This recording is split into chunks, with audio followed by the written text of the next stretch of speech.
everybody, and welcome to another version of our virtual Face the Fear podcast. Obviously, things have been a little bit different here the last month or so, and we're not able to record our normal podcast in the studio.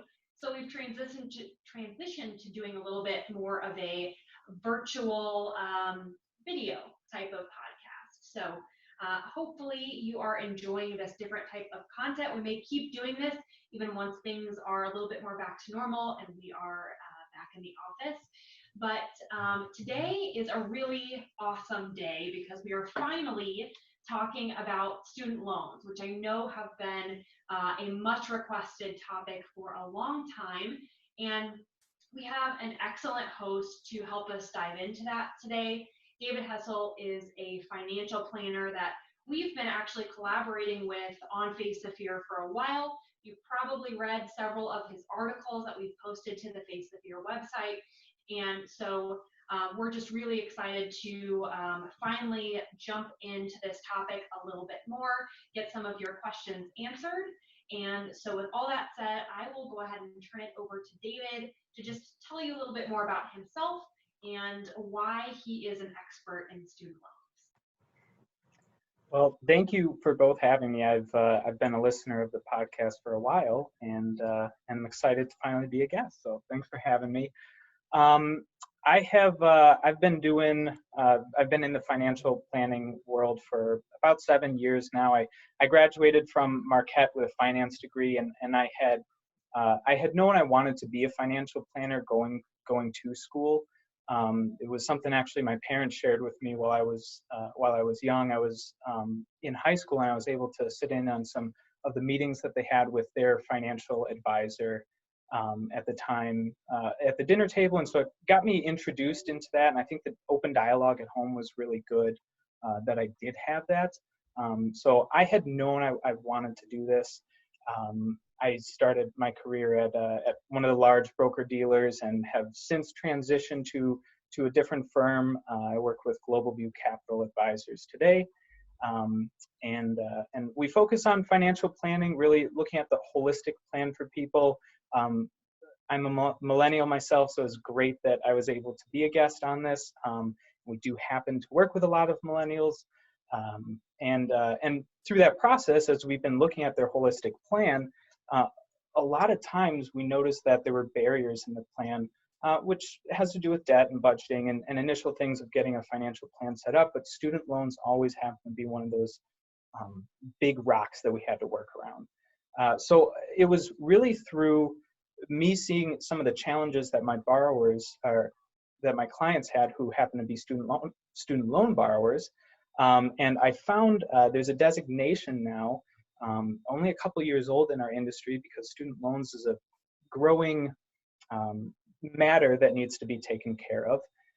And so they created a CSLP designation, Certified Student Loan Professional, and it just teaches lawyers, CPAs, financial advisors like myself, all of the ins and outs of student loans and how it affects everyone from those different angles.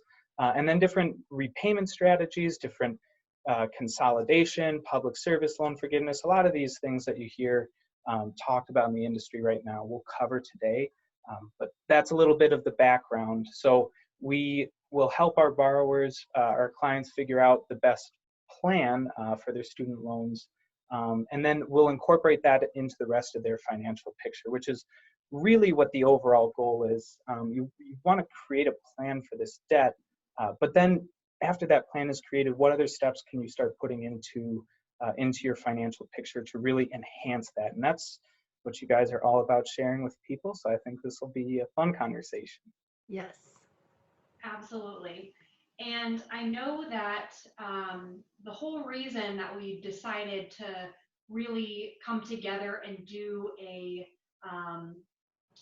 video like we're doing today is you, David, were in the Ash Brokerage office a while back and met with Nicole at the time and showed her a very visual demonstration of student loans and how they work. And I was listening into the conversation over the phone, but wasn't physically there.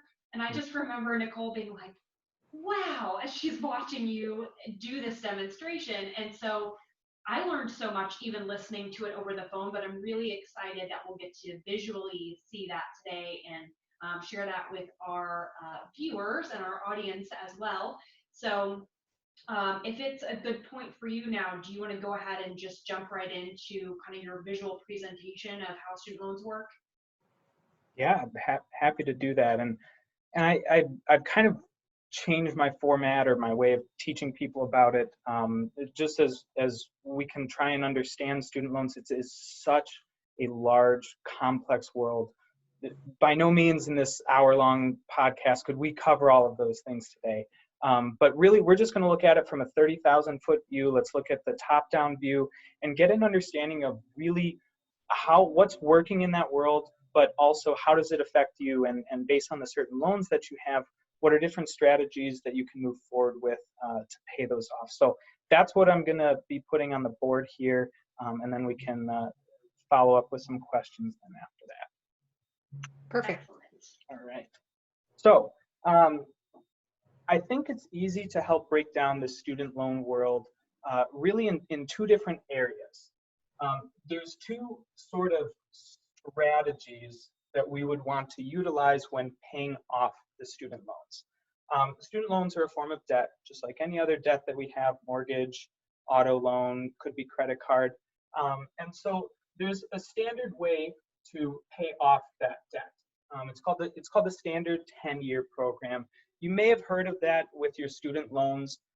They may not have called it the standard 10-year, but that's the basic way that they want you to pay it off when you get your bill from the first payment that comes out.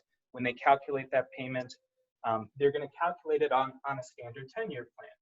And the way that plan works is that you have a period of 10 years that you're paying down on the student loans.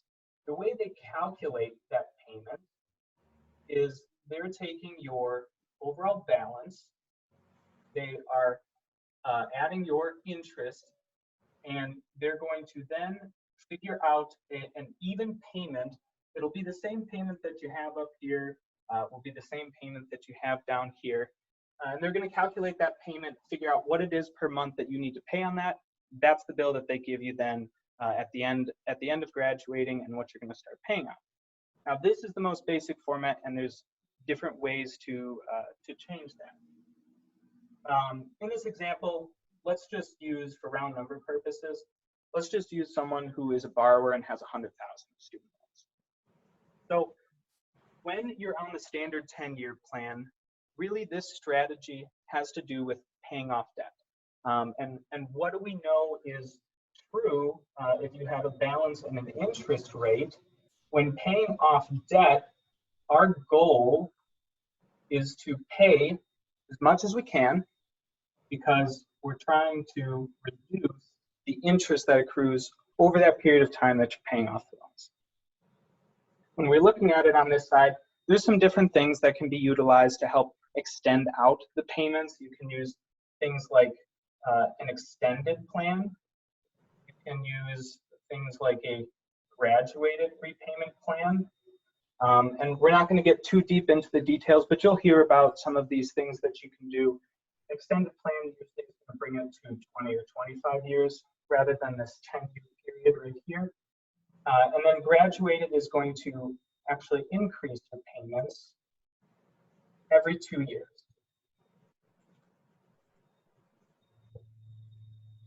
And that will allow you to start with a lower payment and eventually bring your payments up over time. So it's a way to keep payments lower now, but you will be paying more on the back end because of that too.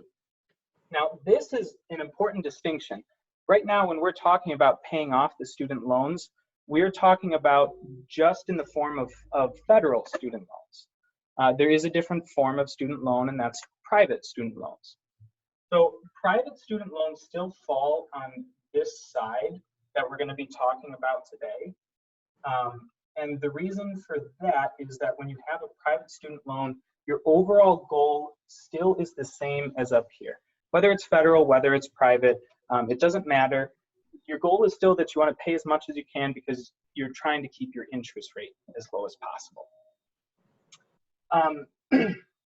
There are some differences with the federal student loans versus private student loans, I would say one of the most notable differences for people to know about is that the federal student loans, there is a forgiveness aspect that goes along with that. If you are to get permanently disabled and you have to go on Social Security disability for the rest of your life, or if you were to pass away, unfortunately, you would get your loans forgiven to you. That is, I'll put a little asterisk right here. Those benefits do not exist in the private student loan world. So that's one of the major differences that people have. The federal student loans do have some different variations, like extended and graduated. So you have a little bit of more flexibility with those loans. The private student loans usually don't offer that. It's a little more rigid in your payment schedule. Now, Hey, can I jump in real quick and just ask? Yes, please do, as you guys have questions. With the extension, the extended type loan, is that only for certain professions, or can anybody take on and do an extended type loan? So technically, anyone would be able to do this extended. It doesn't have to do with profession. Nothing to do with profession. Extended and graduated are both options that you have access to. Now, these, if you utilize these, you're still repaying your student loans. There are two other options, which I'm not going to write up here, and that's forbearance and deferment. Right. And forbearance and deferment, they would actually turn off your student loan payments. Biggest difference between those is forbearance. In forbearance, interest will continue to accrue. In deferment, interest does not accrue. But you have to actually apply for deferment and get accepted. Forbearance, you have a 3-year pool that you can go and utilize whenever you want. What would be some of the circumstances in which somebody would qualify, or would they want to do the forbearance or the deferment? Forbearance, I don't recommend to really utilize forbearance that often. That will probably make a little bit more sense once we talk over here. Forbearance, it's your 3-year pool. You can use it on a monthly basis if you need a couple of months to turn your payments off, and that can be helpful. So I would say you'd really use forbearance for a short-term need, just that you're trying to reduce your payments, because the problem is that interest continues to accrue in a compound format. Right. Through that time that you're not making payments, so you could be doing a little bit more damage to yourself than what's needed. But deferment, on the other hand, deferment you have to apply for, and there would be certain reasons that you would be accepted for it. Could be unemployment, it could be economic hardship. There are some things, if you happen to be diagnosed with cancer, for example, you can apply for deferment through that too. So there are different reasons, but deferment's always going to have some sort of life reason going on that you would apply and then hopefully get accepted for. And that would apply, like if somebody is going back to school and they already have outstanding student loans, that's something that they could apply for, right? That would be possibly a circumstance. That would be a circumstance, but the beneficial part, well, their student loans would go into a grace period, new ones that they would accrue. But yes, they could apply for a deferment for older outstanding loans, Right. In hopes that they could get accepted for that as well. Okay. One question that I had along those lines too was, all of these different things you're talking about, extended, graduated, deferment, forbearance, are those only applicable to the federal student loan world, or is there any sort of options there with private student loans as well? That is, you know, if you don't take much from this conversation today, take that part. Private student loans, you're not going to get access to any of these things. To keep it color coded, I'll put a little blue asterisk if you were able to utilize any one of these through private student loans, but you're not able to. You can talk with your lender potentially and come to an agreement, potentially change the terms of your loan repayment, but you do not have forbearance, deferment, extended, or graduated. You always have the ability to go from this federal student loan world, and you can go and apply for a private student loan, but you do not have the ability to go backwards and bring your private student loans back to federal. So if you are going to do a refinance, and move from a federal loan down to a private loan, it probably makes sense to just really consider your options there, because if you do that, you can't go back from it. And Right. then you would want to make sure you have certain things like disability insurance and life insurance covered, because you're missing out on that forgiveness benefit that the federal student loans have. Got it. Good pointers. Thank you. Yeah, just a couple of things to be wary of. Yeah. All right. Thank you. Switch to the other side now. So this is a pretty standard method. This is, think any sort of debt repayment strategy. If you were doing a snowball payoff, avalanche payoff, different methods of doing debt repayment, that's probably what you would apply to something like this, unless you were maybe utilizing the extended or graduated for some reason. But we're going to talk over on the other side, which is something that the federal government has put out. They're called income-driven repayment plans. I'll just abbreviate it for short, IDR. There are 5 different IDRs, technically 5 different income-driven repayment plans. These are all plans that are given by or offered by the federal government, and you do have to have federal loans. So it would be a loan like this. It would not be a private loan to be able to apply for an income-driven repayment plan. So the way that these work is quite different. I think this tends to be a good visual representation. Same example of the person with 100,000 of student loans. So an income-driven repayment plan is set up that you are going to be paying on your loans, and the method at which they calculate the loan payment is going to be different than this method here. But you're going to be paying on these student loans for a period of 20 or 25 years. If you happen to pay off the loan sooner, well, there's no loan to pay off. So it could be done sooner.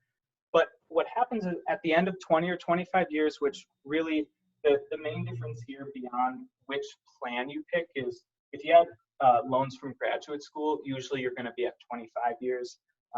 If you do not have loans from graduate school, most of the times you can get your loans forgiven in 20 years. That changes based on which plan you did.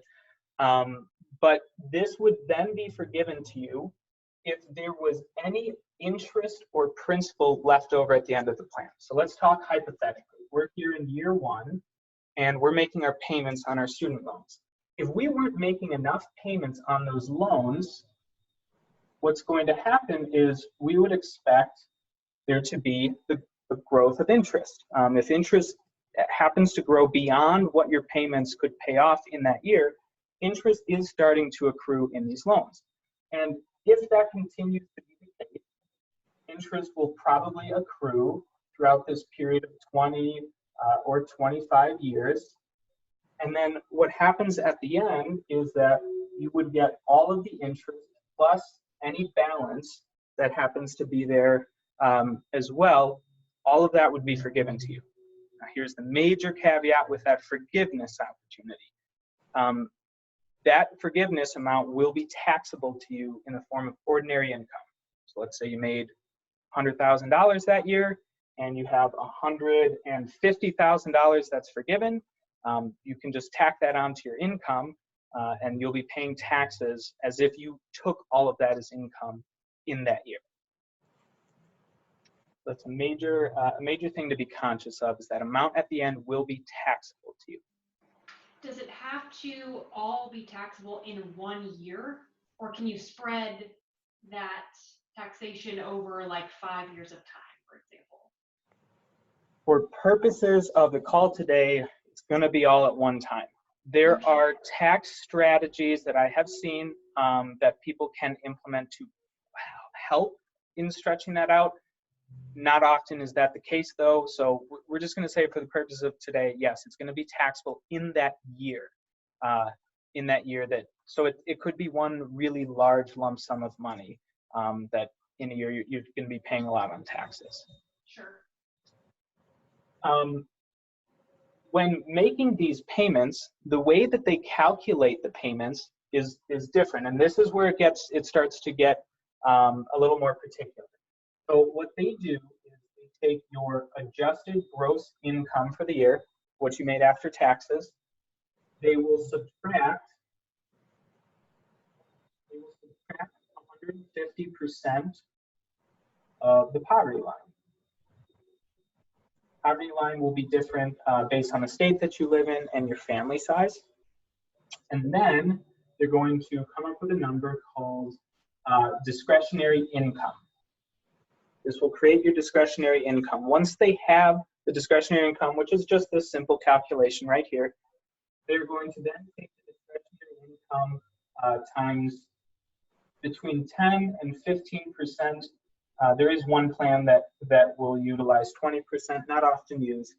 So usually you're going to find that you'll be paying between 10 and 15% of your discretionary income for the year. The way they calculate that is they'll figure out what it was based on what you made last year. They will come up with one lump sum that you're going to have to pay for the whole year. They'll take that number. Now have your payment. So based on your income, based on your debt size, this payment right here,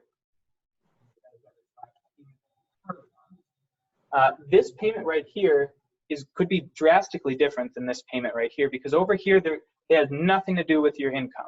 It has completely to do with the balance of your student loans. Over here, the way they're calculating it actually has nothing to do with the balance of your student loans. It all has to do with your income. And so one of the major distinctions that comes out of this, and the reason that I separate these two things out on different sides of the whiteboard, is that the goal over here actually is going to be a little different, which seems counterintuitive.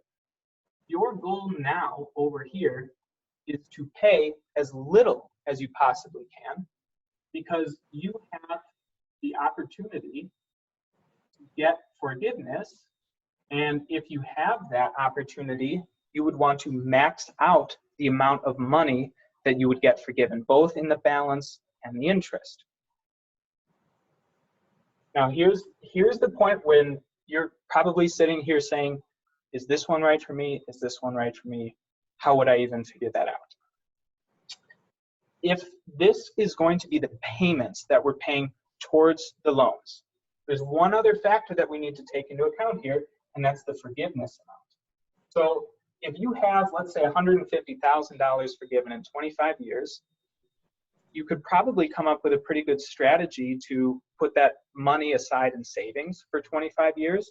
Maybe you're investing it, maybe you're doing something different with that money, but you're trying to compound that money over time so that you aren't needing to put away $150,000 or whatever the tax hit on that is going to be, but you can put away less money today if you utilize compound interest through that time.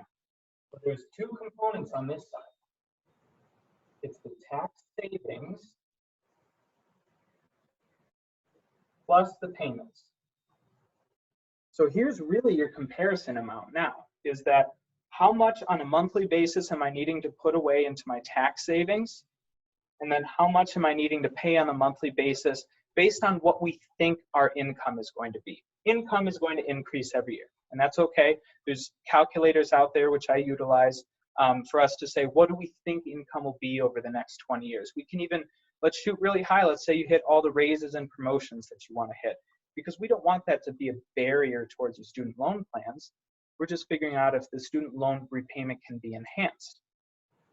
So once you have the plan for the tax savings and the payments on the loans, you're now doing a comparison to the payments that you're making on a standard 10-year plan.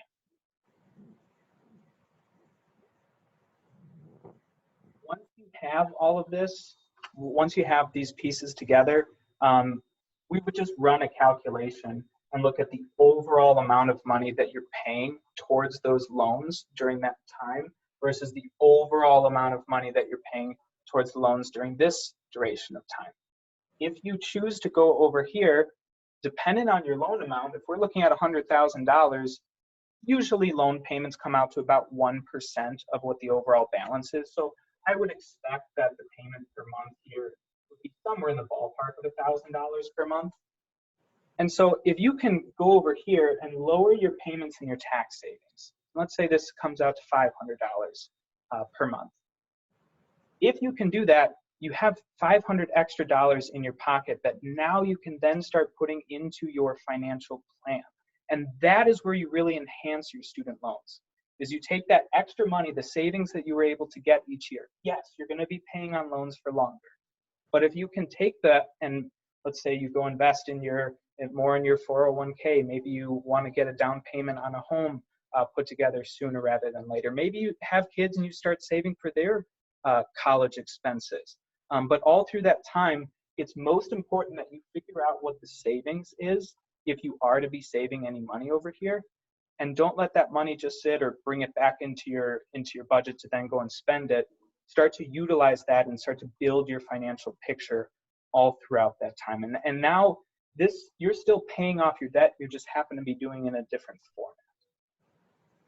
I think that's a big deal, because so often people just think, not only on student loans, but any debt they have, I just need to figure out how to pay all of this off as quickly as possible. And maybe that is the best strategy, depending on your situation and the type of debt that you have. But it could be a situation where if you looked closer, it could be more beneficial, like you said, to stretch payments out over a longer period, even if you're paying less, because if you're able to take that extra money that you would have been paying and put it somewhere else where maybe the interest you're earning on it is much higher than the interest that you're getting that's being credited to your student loans, then that's helping to offset. And I think that's why having somebody who's a planner like you involved can really help to look at that more holistically, rather than trying to just crunch all the numbers in your head and do it on your own.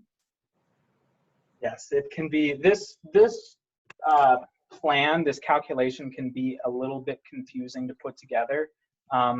There are some free calculators out there which are really good. If the federal government website has a calculator, a pretty simple one, but you can kind of get a ballpark as to see what your overall payment on that would be. Once you get into a strategy like this, though, there are some things that you can do to even enhance that too. If you decide, okay, over here could make more sense for me, there are some things that you can do to enhance that. Now, the first thing that I'm going to mention here is that over here, interest grows in a compound format. Over here, interest actually grows in a simple format. And that's usually one thing that people will ask is like, oh my gosh, if I'm not making enough payments and interest is just compounding and growing on itself, eventually it's going to be this massive number here at the end. The simple interest calculation for 20 or 25 years dramatically cuts down on the amount of interest that grows, because it has that benefit of utilizing simple interest as you're making these payments.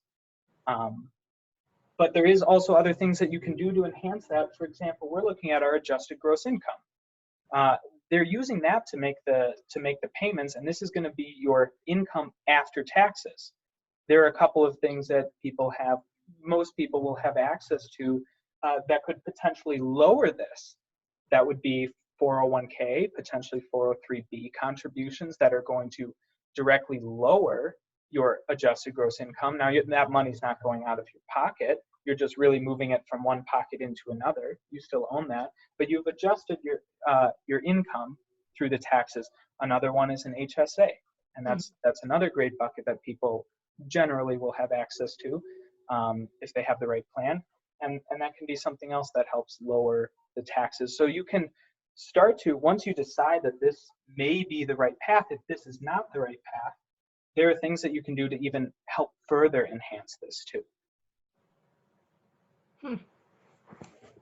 And somebody can do this at any point in their repayment process, right? I mean, ideally, it'd probably be better to do it towards the beginning, but can somebody be 5, even 10 years into paying off student loans before they make a switch to a different type of repayment plan like this? Yes, you can. This is a voluntary program.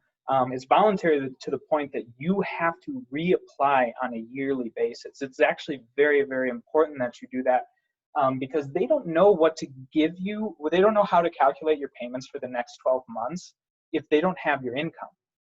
And so when you apply for this in year one, let's say you do it in year one, you want to apply again in year 2, 3, 4, you have to go back to the federal government and give them, it's called an income recertification. you'll just give them your next tax return, or if you have a different documentation for it. And they're going to take that, they'll calculate it for the next 12 months. And then what they're waiting for is for you to come and do another income recertification. If you don't do that, you will be kicked out of the program because you didn't apply to get approved again for it. And then you're going to just be spit back to the normal payoff strategy that they wanted you to do in the first place. So it's important every year to look at that. This would probably become a strategy that you would look at your taxes too, and how can we change our taxes. Sometimes it can potentially make sense to look at a married filing separate route, depending on if the husband or spouse, whoever it is, has more income and they are the ones with loans. Maybe someone who has a lower income in the household, they have more of the loans. And so you can get some strategy around the tax filing too. But you're going to usually incorporate your CPA and your financial planner and anyone else who's got an eye on these student loans. And if you do go down this route, it's something you want to be on top of and manage for those 20 or 25 years. And one of those biggest discipline points here is that, hey, I know it kind of sucks to have to put $200 a month away and not touch that in 25 years. But if you utilize this and utilize growing it through savings, investing, however you grow those dollars, you're going to put away a lot less for the tax saving hit than if you procrastinate and all of a sudden the bill comes in 20 or 25 years, and it'll be a big one from the IRS. Another question that just came to mind for me is, how do you go about communicating that you'd want to choose one of these plans? Or how do you go through, showing your income every year? Is it something you do online on a government website, or how is that typically done? This is definitely a growing thing that the federal government is trying to help aid in the process more. It started with paper applications. Technology has helped it grow, and they have an online website which is pretty darn good for people going to and apply. If you go and apply for an income-driven repayment plan, you could probably get done with it in 10-20 minutes. It's a pretty quick process. If you filed your taxes, they can just take an e-filing. They actually go and get your filing from the IRS. So that even makes it pretty easy that people can just apply for it and say, yeah, go get my taxes for me. You could provide your taxes if you'd like to. Sometimes, for an example right now, let's just say someone happened to be furloughed, laid off, whatever the situation is right now, you may have been, or you may currently be in an income-driven repayment plan. Let's say you applied for it in January of this year, and you used your taxes from 2019. Well, you're now in that repayment. You just got laid off, and you'd like to lower your payments, which will hopefully reflect your new income, which is zero as of right now. You can apply right away and go and get that income recalculated, and you will just show what you're currently making, or if you did get laid off, you would provide that information to them, and they'll recalculate your payments just like that. You don't have to finish the 12-month cycle in terms of those payments. So that could be a helpful thing for a lot of people right now too. Although we haven't gotten into what some of the CARES Act stuff did to student loans. I won't bring that up right now, but there's only one other thing that I want to make sure to add to this, and that's the big hot topic right now, which is public service loan forgiveness.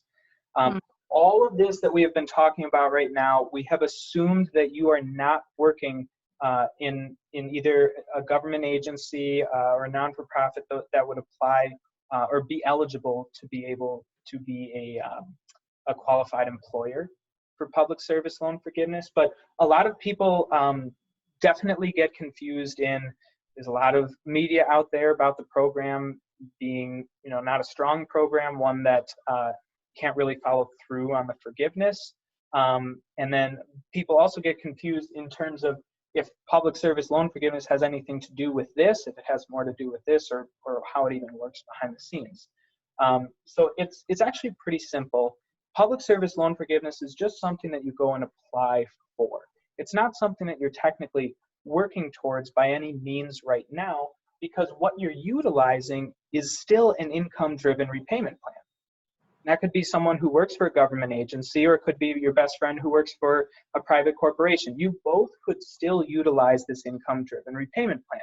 The only difference is that the people who have public service loan forgiveness opportunity, they are able to apply for it here potentially 10 to 15 years earlier than other people are able to apply for it. They're still utilizing potentially the same income-driven repayment plan, but when they go and apply, and let's say there was some interest that did accrue during that time period, everything that's forgiven during this time is actually all tax-free. So unlike it being taxable here at the end, all of this that's forgiven now becomes tax-free. And this goes back to one of the biggest questions, which is, I'm paying on this public service loan forgiveness. Should I be putting, should I be making more payments towards it? Should I be paying up early? Like, should I double on payments ever? What's the strategy that I use here? Well, it still goes back to this overall goal, which is if you have the opportunity to get anything forgiven and you can max that out and it happens to be tax-free, then really your goal is pay as little as you possibly can towards those loans, so that all of this that's then forgiven would be tax-free to you. And that would just mean more dollars in your pocket to be able to use on your financial plan in other areas. Something that I've heard too that can be confusing to people is, it seems like this is only for people who have qualified for a specific type of loan. Is that just like if they've just done federal loans, or is there even like a more detailed than that, of like a specific type of federal loan that they had to qualify for in order to get that forgiveness later on? That's a great question. So I'm going to use this little bottom section right here. So to apply for public service loan forgiveness, you need 3 qualifications done. The first one is you need to work for a qualified employer, which we just listed. There is a database of different employers. If you don't know if your employer qualifies, there's a database on the federal government site. You can also, usually you can talk to your HR person and they'll usually know if they're going to apply for this or not. The second one, after you work for the qualified employer, you need to make 120 qualifying payments. Now, 120 qualifying payments is, if you do 12 payments a month, that's 10 years of payments. But what it's saying is that you need to be working for a qualified employer, I should say full time. Any part-time work, if you happen to be working part-time and you're making a monthly payment, that payment technically won't count because it doesn't hit the first qualification. So you need to be working full-time. The last qualification, and this gets into the question that you posed, you need to have direct loans. Now, a very brief background on direct loans, which will also answer the fear that a lot of people have about public service loan forgiveness working or not working. Direct loans started being issued after the year 2010. That was basically saying that after 2010, the federal government, the Department of Education, they're the ones that are going to be giving you the loans. And when you start making your repayments, it's going to be done through them. Before 2010, almost all the loans that were given out were done through different private lending companies, different servicers, ones we've heard of today. And they were all given out through there. And meaning that technically the government wasn't the one who owned the loan, they backed the loan. And so if you are to apply for public service loan forgiveness, you need to have direct loans. Now let's say before 2010, you took all your loans out. If you go then apply for that, you will not get accepted because you don't have direct loans, but you can do a consolidation. A consolidation is different than a refinance. When you hear the word refinance, think private. Just go to the private route because you're going to refinance and go to a different private lender, a new private lender, whatever that could be. A consolidation means that you're going to stay inside of the federal government program. So you can do a consolidation, which will then move your loans to become direct loans if you do a consolidation today.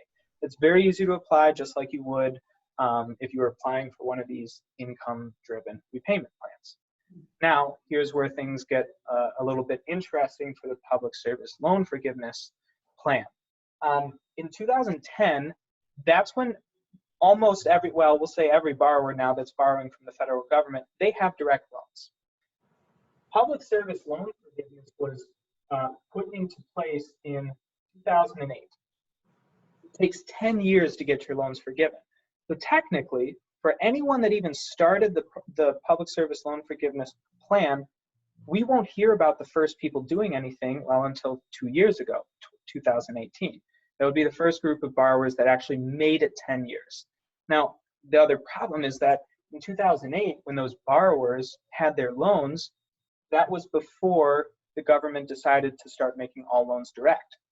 So in 2018 and in 2019, when we had 2008 borrowers and 2009 borrowers, they're going and applying for those loans, and unless they knew to do a consolidation back all the way in 2008 when this program was first being initiated, pretty much no one knew to do that, then they're going all this path towards public service loan forgiveness, missing one of the criteria that they need to do. So then when we saw this data of people going and applying and 97% of borrowers getting denied for the program, there was explanation. There was actually reason behind that. The government knew that too, and they knew that this is going to correct because we're going to start having this exponential curve of people starting to get accepted. After 2020, which we're in right now, and 2021, 22, 23, we're now going to be having most of the people who are eligible to apply for that, they will probably already have direct loans. So there was a lot of miscommunication about the program. They still need to do a lot more to make this program better and easier for people, but they have started to make some of those changes. And so I still advocate to work your way towards public service loan forgiveness. Don't get caught up in what the media has to say about it.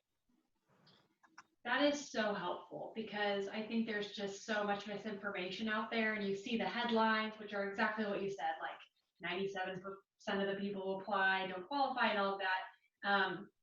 And I hear about this quite a bit because I studied social work in college, and a lot of my friends are now working for nonprofits to where they would potentially be eligible for that kind of a thing.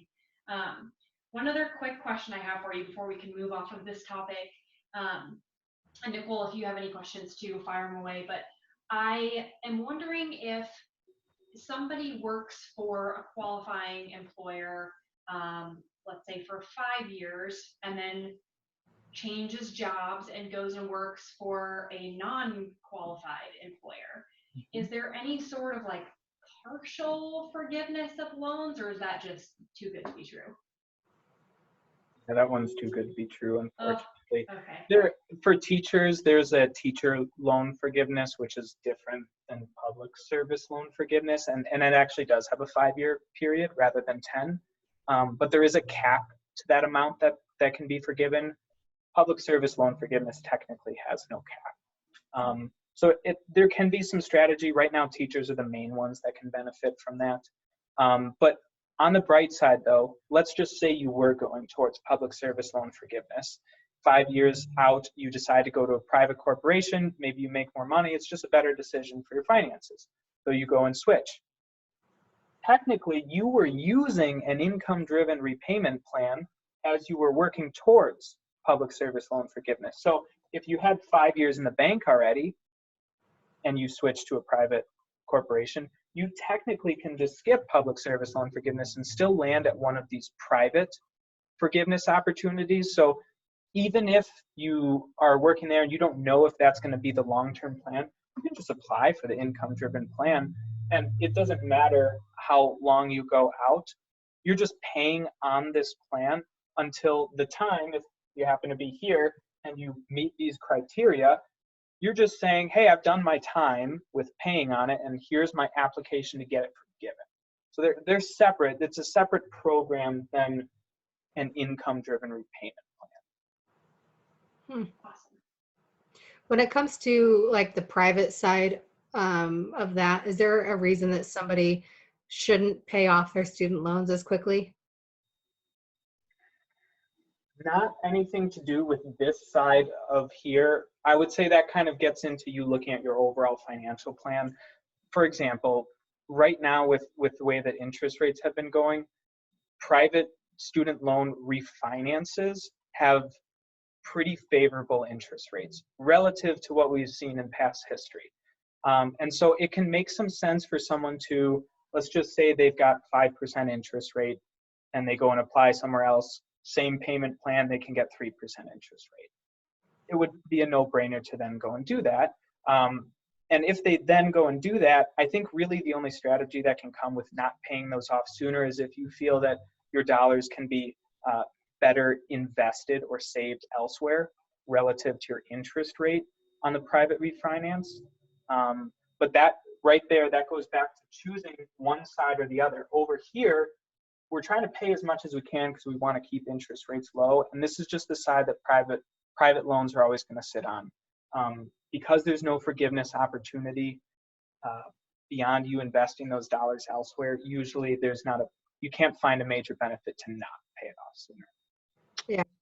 How does somebody start the refinancing process? Do they go to a bank? Do they find the best place online? Like, how do you start that? That's a good question. Don't go to a bank. If you go online, well, right now, definitely, we're in this COVID-19 world right now.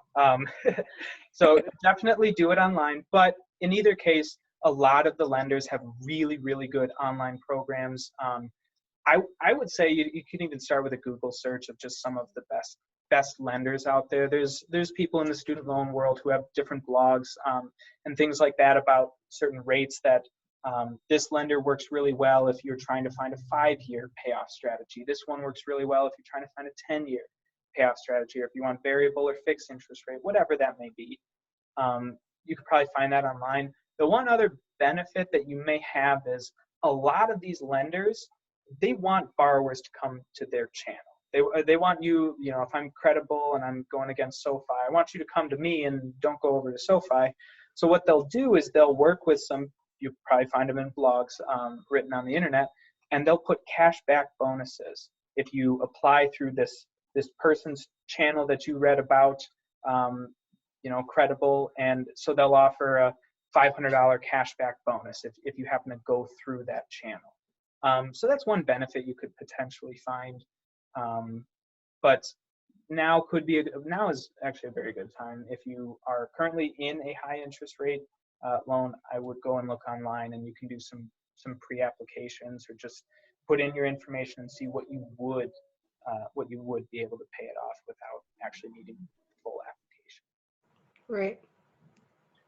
So I know that this is on a lot of people's minds right now with COVID-19 and so many people currently being unemployed or laid off and just a lot of financial uncertainty. And also there's been some news through the CARES Act that there's things changing with student loans. And I know that people have a lot of questions in regards to all of that. So do you mind just giving an overview of what has changed with the CARES Act and how it may apply to some people? Yeah, the CARES Act actually helped student loan borrowers a lot. We were pretty happy to see what they had put out there. Now, the first thing, and it was good, we took some time to differentiate federal student loans versus private student loans. We also talked, which will be an important thing for people to look at, before 2010, it's possible that you have a federal student loan, which is not a private student loan. It's backed by the U.S. government, but it's not provided by the U.S. government. And so what they did was they suspended payments on student loans until, I believe, the end of September is when people have, as of right now, the payments are suspended, meaning they are going to count as a $0 payment. The benefit there is that we've been talking this whole time, even here, about 125 months of qualifying payments. I think the first question that comes out of that is, okay, I'm allowed to make a $0 payment. The government says that, but I'm trying to fill my bucket of 120 qualifying payments. Is this payment going to qualify for me if I am working towards public service loan forgiveness or private forgiveness? So what they said is that if you were in a loan, if you were in one of these payment programs before March 13th of this year, before some of this stuff was announced, these $0 payments will actually count towards the long-term forgiveness plan. The second benefit, beyond payments being cut or turned to zero for this time period, is that interest will not be accruing as well. And that can be a pretty big benefit. I've had some people ask about, should I be paying more on my loans? Because if interest isn't going to be accruing, maybe I can work my way towards principal. It totally depends on how your loans are set up. If you happen to be in an income-driven plan already, remember, our goal is to pay as little as we can because we want to max out the forgiveness if that is your overall plan. But if let's just say we're 10 years in and there's some interest that accrued, you won't be able to get to your principal without completely paying off this interest first. So between now and September, I don't know that it would make as much sense to put all your money towards that interest that had accrued. Again, if your overall goal is to get your loans forgiven. It's not to get your loans forgiven, well, the story should be over here. And maybe it could actually make some sense to, you don't have interest, you can start hitting some more on the principal side of that debt. So that's a benefit there. But all of this was in the context that you have a direct loan or a direct consolidated loan. If you have loans before 2007, there's a pretty high likelihood that even though you are in a federal loan program, whether it's standard tenure, income driven, it is possible that you don't have a loan that's directly held, in which case it does not apply to you. It also will not apply to private student loans as well. So those are two pools that right now are not getting that benefit. If you have those, first one, if your loan is federal, you could do a consolidation and then be able to get that benefit. But again, remember that benefit's going away at the end of September. So this is really short-term planning. If you're working on the private loan side, I would say it's worth calling your lender or your servicer and just talking to them and seeing what sort of arrangement. It won't be from the CARES Act, but it's possible that they'll work with you a little bit to help you on some payments. Depends who your lender is. That's helpful. I guess the only other question that I have top of mind is what happens if somebody ends up defaulting on loans? Yeah, defaulting is it can be a trap for people sometimes. You have to be careful when you get into default. They're first going to put you in a period of delinquency. And this delinquency is going to go on as they're reaching out to you. You're not making your payments. They're kind of giving you a little bit of cushion room before you hit default status. Once you hit default status, you're going to be in some, let's say if you were in this income-driven plan, you're going to be taken out of that program. A lot of the data or the progress that you've worked toward on your loans is going to be taken away, because what they've done is they've now taken that loan and they've sold it to a collection agency. That collection agency is going to go and try and collect the loan, or you are allowed to do a strategy which you have a 10-month window, and in this 10-month window, if you are able to make 9 qualifying payments throughout that time in this 10-month window. So they need to be timely, they need to be full payments, and you'll arrange what those payments are with the collection agency. And if you make it in that time period, they will take you out of default status. You can then go and start going back to paying off your loans, but that benefit only is there once. You don't want to go into default twice. That's the one piece of advice I'll give. But if you are finding yourself in a period where you're even close to default, or maybe you're in delinquency and you're trying to just figure out you can't make payments, because those things just do happen in life. Utilize, if you have a federal loan, utilize as many opportunities as you can, which would be, hey, can I just apply for an income-driven repayment plan? Maybe my income is just lower right now, and can I get some lower payments for a period of time until I can get back towards it? Or if you need to utilize this is exactly the time you would utilize that forbearance pool. You have 3 years of a pool of forbearance. If you can't make payments, it's much better to just go on forbearance rather than letting yourself fall into default status. But if you are in default status, I would highly recommend working with a professional. That could be me. There's other corporations or other CSLPs out there that work and help borrowers get out of default. And it can mean a lot to have someone on your side helping you get out of default, because if you're in default, you probably got there because you don't know a lot about the student loans or how it got to this point. And so it can help to have a professional get you out of that situation. Nicole, any other questions top of mind for you? I know we could literally go on all day, probably, with more questions, but for the sake of people watching, they probably grabbed a snack like 30 minutes ago too. So she probably doesn't like eat dinner eventually, I don't know. Yeah.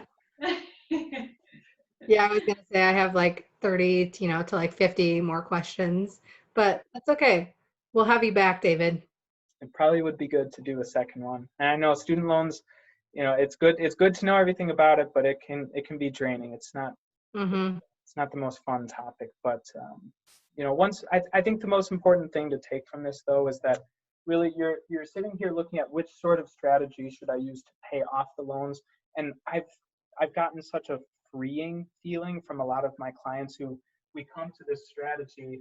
I have some doctors that have double and triple this amount of loan balance. And when you can just create a strategy, even though you're carrying this burden with you, but when you can create a strategy and kind of know what the strategy is and put it into place, it'll take a little bit to create that strategy. But once it's set in place, the ability to just be able to focus on your life and kind of put that baggage to the side because you know there's a plan for it, that can be such a freeing feeling and can just help so much mentally, because I know the student loan world causes a lot of mental, emotional stress on our society. It has become a big burden. So I think the most important thing is just get a little educated in that area. Know what you need to do if you're working towards public service loan forgiveness or if you're going on just a regular repayment strategy. Have your plan put in place. The reason that I say that is sometimes you're going to call the loan servicer and they will not know how this certain payment on this income-driven plan works. I have seen enough things that I'm not going to spend time talking about today, but loan servicers don't always record things as accurately as they should. So if you know what your strategy is, you can keep logs of different times you've talked with a loan servicer. On this day at this time, they said this. It's a good idea for you to keep your own set of records.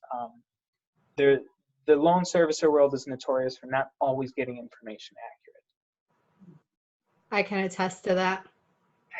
That happened to me. Yeah. And it's important to record that stuff, and it's such a bummer when people have to go through it and learn it. But you guys are putting out this podcast so that people can learn from other people's mistakes. And if you can just keep those records, keep notes of what you can, I highly, highly recommend doing that. But it starts with figuring out what your overall plan is and which side of the table you fall on. I think that this conversation and just like the message that you've given is super timely too, because for a lot of people right now, they are at home. Even if they are still working, they have maybe more time on their hands in the evenings or on weekends to actually sit down and just start to take a closer look at their student loans and what options are out there. And it's one of those things that a lot of people always have in the back of their head, like, I gotta just sit down and like figure out my student loans, because I know there's probably better options out there, but I just don't have the time right now. And so I mean, now is as good a time as ever. And so I'd say too, for anyone who has questions about anything that David has mentioned, send them to us either through our social media channels or our email, facethefearfw@gmail.com. We would be happy to send those to you, David, if you're okay answering them. Yeah. And you know, David's available too if somebody's ready to go a little bit more in depth, specifically on their unique plan. I'm sure we could connect you with David as well. Yeah, absolutely. Thank you so much for coming on today, David, and hanging out with us. Yeah, thanks for having me. And I'm always up for a student loan conversation when you guys want to have one. Well, you're the only person I know who gets excited about student loans. Oh yeah, that's like the CPA who loves taxes, but Right. taxes isn't always fun. It's necessary though. Very true. Yeah. yes. And David's going to send us over his contact information and his new website that recently just came about. So we'll put that in the notes section below the video. Anybody have any parting words? Just thanks again, David, so much. We appreciate your knowledge and the way that you're able to simplify such a complex topic in a way people can actually digest and understand and be able to apply their situation. So thanks so much. Well, and thank both of you for having me on here. Not only having me on here to help with student loans, I'm happy to help any of the listeners who want to have a conversation about their student loan plan.